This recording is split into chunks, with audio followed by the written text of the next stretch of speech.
Hello and welcome to my channel. Today I'm doing this colored pencil drawing of a succulent plant, Pearl von Nürnberg. It was done on sandpaper. Let's have a look. So I'm going to be using colored pencils on sandpaper again. And this should be interesting. As you can see, I already started sketching a little bit because the plant is kind of complex with all of its leaves, and I really like the colors. We're going to have a lot of these gentle light green and purplish colors, but I'm going to show you how I'm going to achieve those. First, let me say a few words about the materials, and then I'm going to talk about the drawing process. The pencils I'm going to be using are mostly Faber Castell Polychromos. They tend to work the best on this medium. But I also have some other ones. These are Elios colored pencils. They are slightly cheaper ones. Because I didn't have all of the colors that I wanted. The sandpaper I'm using is a 1,000 grain fine waterproof sandpaper, which you can find in any hardware store, and it's a good medium for drawing with colored pencils and pastels, but I prefer colored pencils on this type of paper. And the pencil that I started out with, as you can see on the right, was an ivory Faber Castell Polychromos colored pencil. It's a very light colored pencil, but slightly darker and slightly more yellowish than white. It's almost white, and you probably can't tell the difference between that and white, but it's a little bit more yellowish. Now, let me say a few words about the approach. Oh, by the way, I didn't say that the size of the paper is 10 times 12 inches, so a little bit wider than my usual size. Let me say a few words about my approach. Because I don't have all of the colors, I'm going to have to do a little bit of blending. I'm going to do the blending mostly with these homemade tortillons. So what I'm going to do in most of these cases is I'm first going to lay down the lighter color, in this case ivory, and then I put down the green, and that way I get a light, kind of pale green color that I need to imitate the appearance of those leaves of this particular succulent.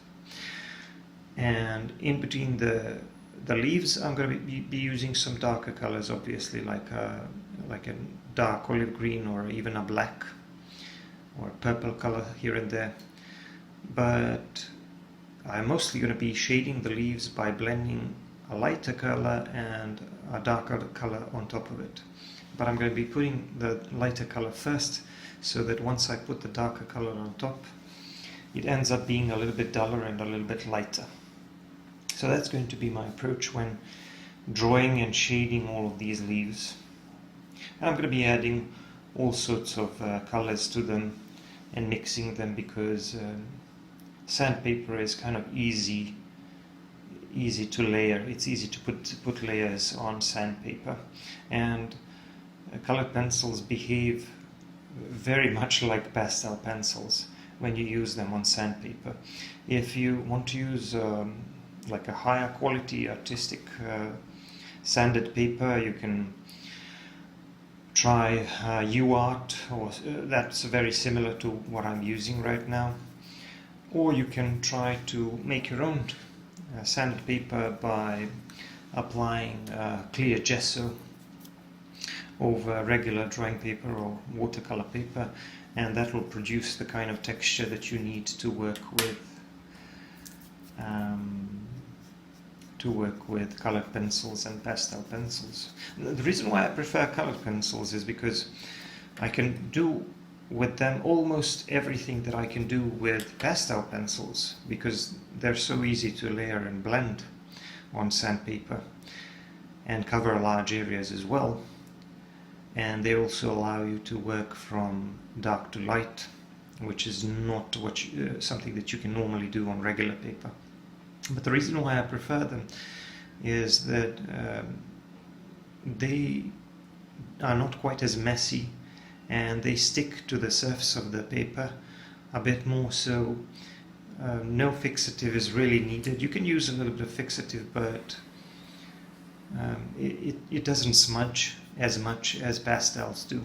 Pastels do smudge quite a bit on sanded paper, and fixing is a problem. And if you try to fix them, then if you apply more fixative and you try to fix them a bit more, they change their color, they become duller and darker, so that's a problem.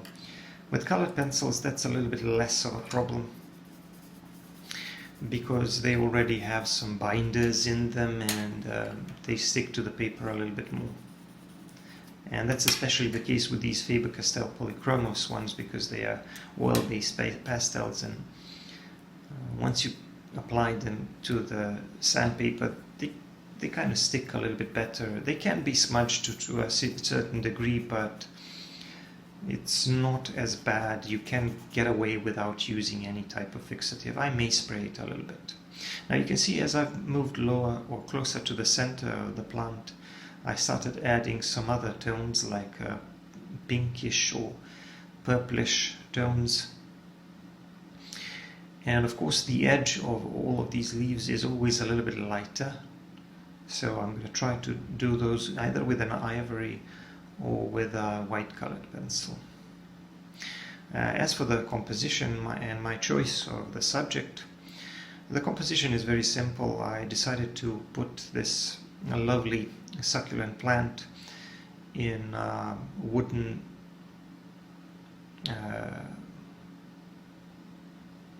pot. I don't really have a reference, I don't really have a single reference photo, because I kind of combined some pictures together.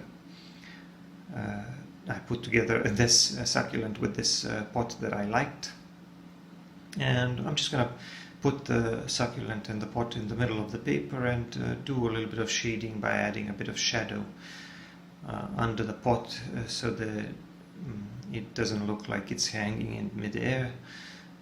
And that's going to be about it. I'm not going to do any background. I think this background, the color of the paper, will do as a nice background. And that'll be it. As for my choice of the subject, I'm doing this as a present for my sister, and she's really into succulents. So you can check out her channel if you're into that sort of thing. I'm going to put the link in the description. If you like plants and gardening, and especially succulents, you might want to check out her channel. So I'm hoping she will like this one, because at the time that I'm recording this, obviously I'm not going to show it to her.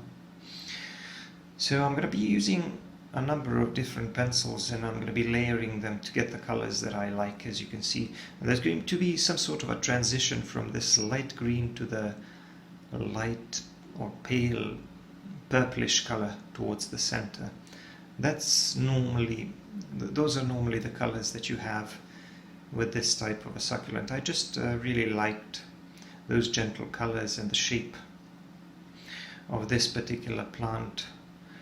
I don't know if I'll be able to capture its beauty and its appearance, but I'm going to do my best, obviously. And as for the pot, the wooden pot, I wanted it to look like a small type of barrel or something, and I'm going to do my best to imitate the texture of the wood. So I'm going to use a number of different browns, and for the highlights I'm going to be using that same ivory Faber Castell Polychromos colored pencil. Now, like I said, on this surface I prefer to use these oil-based Faber Castell colored pencils, but you can use any other brand. I'm also using these Helios or whatever they are. They are a slightly cheaper brand. I don't really know who makes them, but they're decent in terms of quality and the amount of pigment. What I found with Staedtler's colored pencils that I used in some of my previous drawings was that they probably had less binder in them, and they didn't really stick to the surface of the paper quite as much, which is why they were a little bit more prone to smudging than these harder pencils.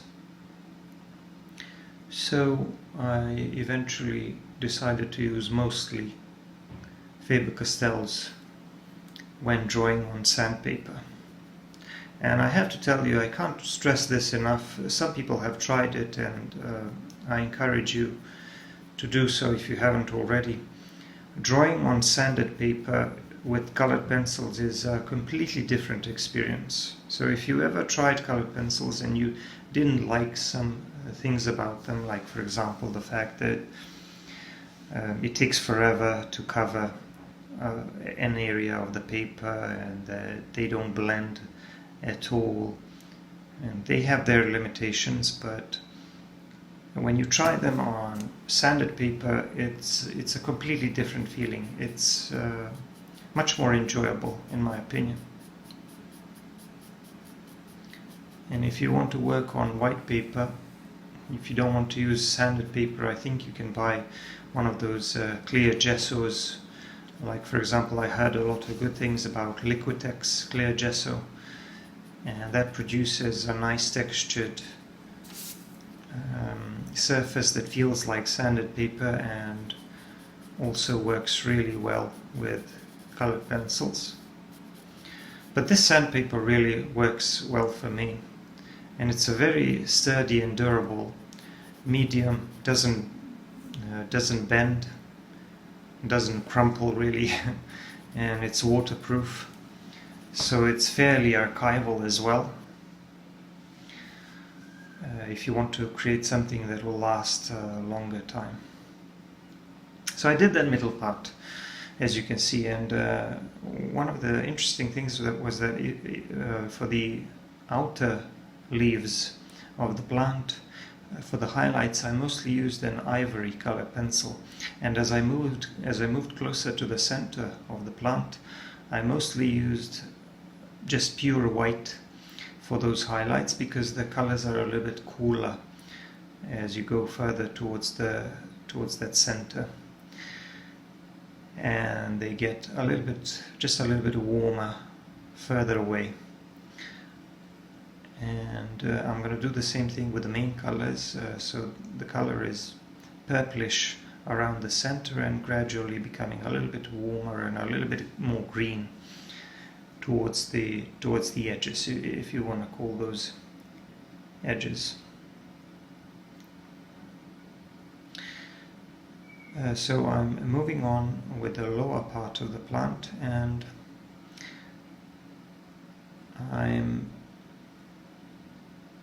my light source is going to be coming from above, as it usually is, but it's going to be coming more from the left side. So the left side of both the plant and the pot is going to be a little bit lighter. So here I wanted to create a darker base for the plant, like there's maybe a little bit of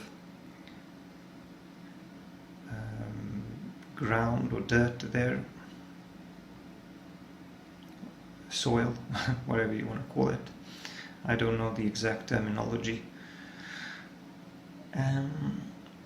And I also try to imitate the texture a bit. But as you can see, as I'm moving on to these lower leaves, I'm adding some slightly darker and warmer colors. I'm using a bit more of the olive green and a bit more of the black. I'm using the black for the shadows, and black really does combine well with other colors and works well on top of other colors as a color for the shadows on this sanded paper. My approach is still the same. I use the lighter color first to establish both the highlights and the sort of a base lighter color, and then I go over it with the main color, and that the fact that I first use the lighter color makes the main color a lot lighter, and that's how I'm achieving these pale green and pale purple tones.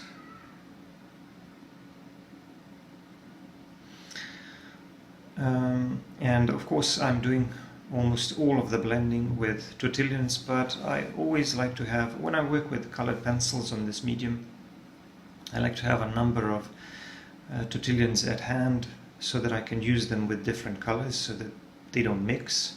And these are just tortillons that I make myself. If you want to see how they're made, I have a tutorial somewhere on my channel. It's basically just a rolled piece of paper.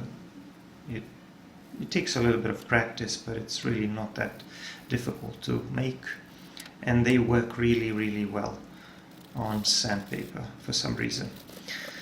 So I'm blending all of this in and adding some shadows, because these leaves are very tightly stacked on top of one another, and obviously there's going to be some shadow under each and every one of them, and that's why the range of value is important, because those lighter parts of the leaves which are sticking out are a lot lighter, and the inner parts of the leaves which are deeper inside that bunch, that stack, they're a lot darker, they're in the shadow.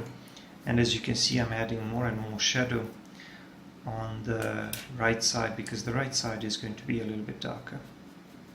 And you can see how just a few touches of black or some other dark color in those shadow areas is really, really adding a lot to the overall volume of the plant and increasing that feeling of depth.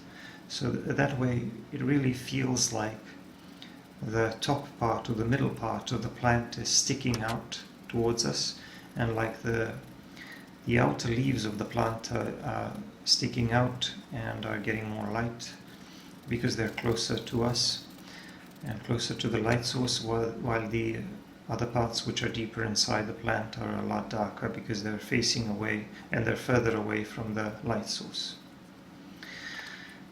I'm using my tortillons also so that I can kind of smooth out the texture a little bit, but I'm not too worried about the texture. I do want there to be a little bit of texture here and there. It just makes the whole drawing a lot more interesting. But these touches of darker value in between the leaves, as you can see, they're so important because they really, really increase that feeling of depth. I'm pretty much done with the plant. Pearl Fawn Nürnberg is the name of the plant, like I said. Now I'm going to be moving on to the pot. And first I'm going to do a little bit more work on the edges. I drew a bit of darker value, like a shadow, around the bottom of the pot. And now I'm going to move on to drawing this wooden part and drawing the texture of the wood. So I'm going to try to break it into segments out of which this pot is made of. And I'm also going to be adding a bit more shadow on the inside of the pot, and I'm going to be adding a bit more shadow on the sides, because the top part or the top edge of that pot is obviously facing upwards. It's facing towards the light source, and it's going to be a lot lighter. And like I said, I'm going to be using that ivory colored pencil for the highlights. It's almost white, but just a little bit yellowish, and I think it goes well with these brown tones which I'm going to use. I'm going to use a couple of browns, and I even had an orange colored pencil at the ready, just in case I had to use it to make the colors a little bit warmer, but eventually I didn't really need to use it because this burnt ochre was doing a good job, and I was happy with with the color of the wood that I was getting. Here I also tried blending a little bit using my fingers, but I just found that Totilians work a lot better. And sandpaper is not too gentle on your fingertips anyway. Anyway, I decided to make the texture of the wood a little more interesting here, so I added a knot here in the wood, and I added some grain to the wood and some shadows in between those areas.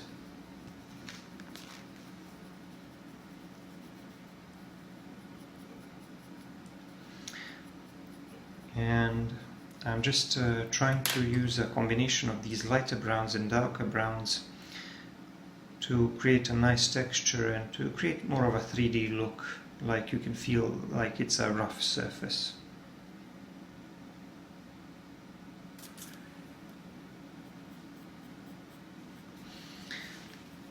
And of course these edges need to be lighter.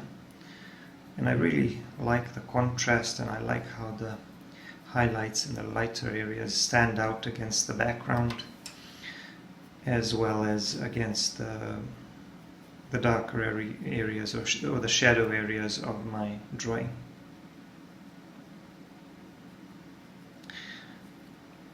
Like I said, colored pencils are really fun to work with on this sanded paper. I could see myself doing some other simple subjects just for the practice and just for the fun of it, because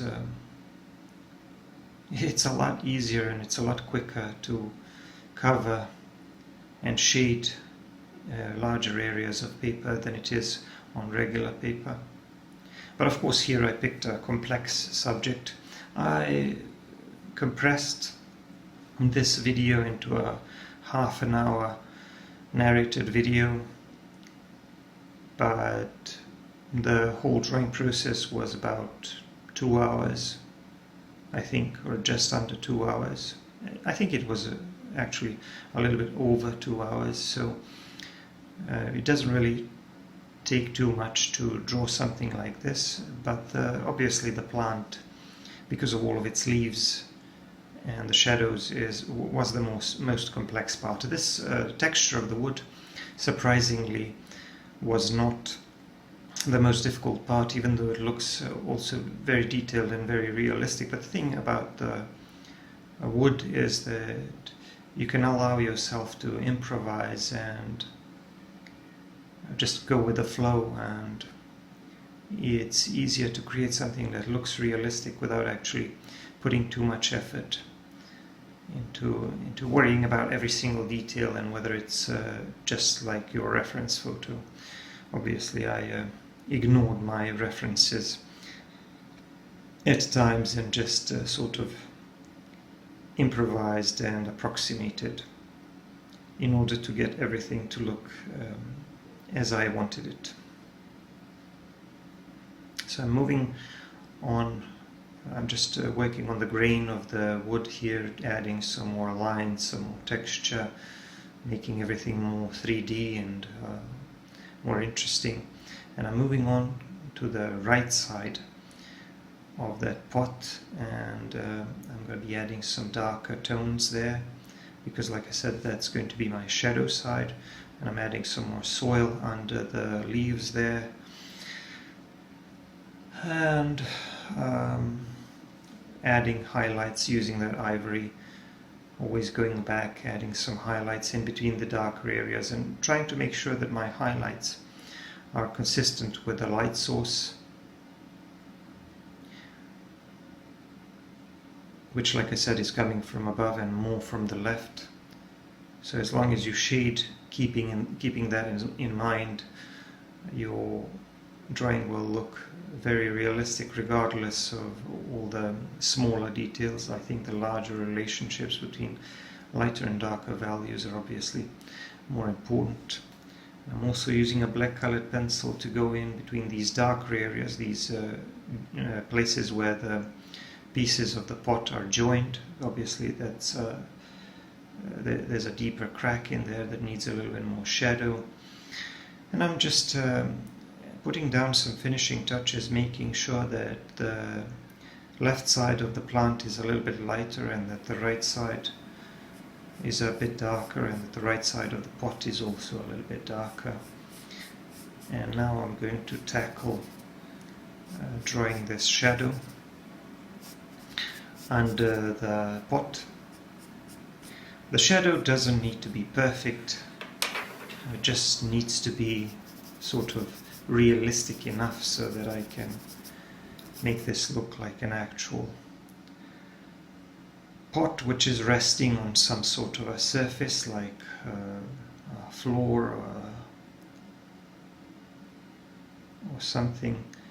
And here I decided to make this part of the background a little bit lighter. I used one of my tortillions that had a little bit of lighter color on it, and then I spread that using a tortillion and the brush, and even my fingers here and there. I added that lighter area so that I could increase the contrast a little bit, so that my main subject would stand out even more, and so that I can create even more depth and realism, because like I said, I don't want the pot to look like it's hanging in midair. And now I'm moving on to adding this shadow, and like I said, I'm trying to stay consistent with my light source.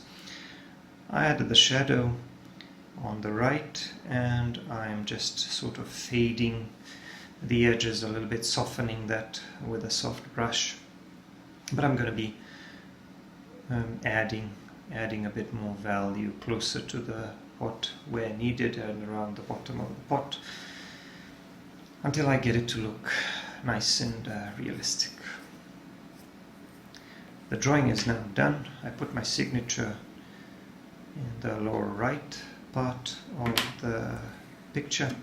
I'm going to remove this tape and remove my paper from the board that it was secured to. Just I'm going to do that carefully,